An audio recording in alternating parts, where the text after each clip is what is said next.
Don't be another no name.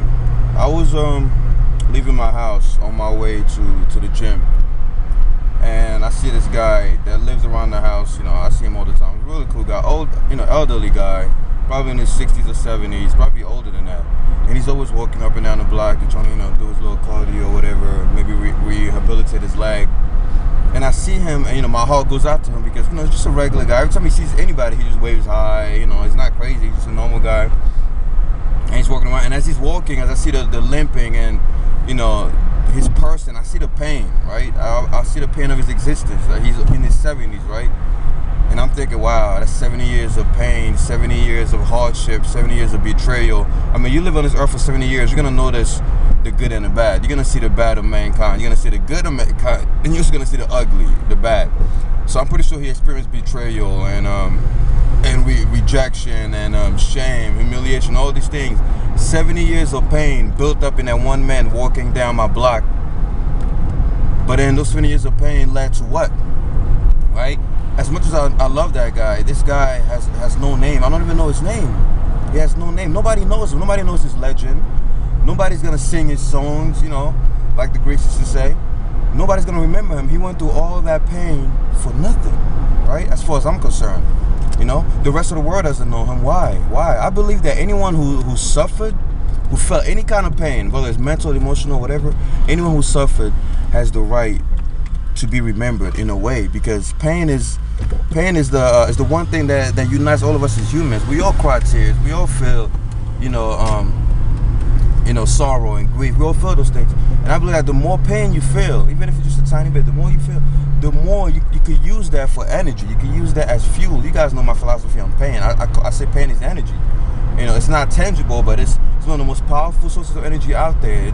All the things I accomplished in my life, the great things I could be proud of, I accomplished because of pain. Pain pushed me to, do those things. Nobody who's happy and a billionaire gets up one day and runs fucking 12 miles like I used to. Nobody who's happy, has it all together, gets up and pushes through the pain to try to pull 425 with an injured back on the deadlift. Nobody does these things unless they have something fueling them.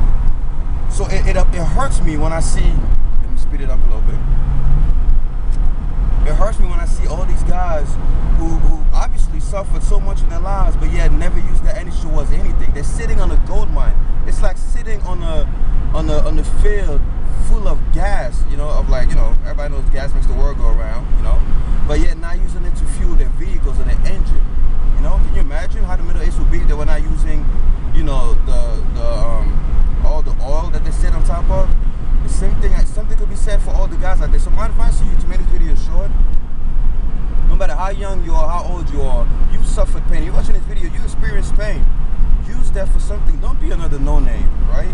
Don't be another guy that just walks around and says, hey, I was just born to just be like this, and another day, same shit, different day, blah, blah, blah. Let me just try to get some food, pay my bills, and go to bed and repeat the cycle. No, don't be that. The reason why that guy is not great, the reason why he's not remembered, it's not because he couldn't be remembered. It's not because he didn't have the opportunities. No. It's because he didn't want to be remembered. And you want to know why he didn't want to be remembered? Because he didn't believe he could be remembered one day. It doesn't hurt to dream, guys. I always tell people, if you try to conquer Europe, if you set a goal to conquer Europe, at least you conquer France or Germany. If you try to conquer New York and you fail, at least you conquer Brooklyn and Bronx, right? But then I said, if you try to conquer only Harlem, you'd only get 125th Street. The bigger you set your goal, write this down. This is one of my biggest quotes. The bigger you set your goal, the higher you set it, the higher you set the bar, the better off you'll be if and when you do fail. Aspire to be remembered, fellas. You can use that in bodybuilding. You can use that in music, art, whatever your passion is. Don't just be another no-name. You owe it to yourself. You suffer too much to just die a regular guy, in the cemetery. People just write your name, whatever, John Smith. And, they're like, who is this guy? I don't know. Don't be that, right? Even if you fail, because it's not guaranteed that you're going to be in a pages of history, but even if you fail, somebody will know you. You'll be remembered somehow, one way or another, all right? I'm out of here, guys. Remember, I just posted this on Twitter a while ago. Believe in yourself, because history demands you to mark its pages. I'm out of here.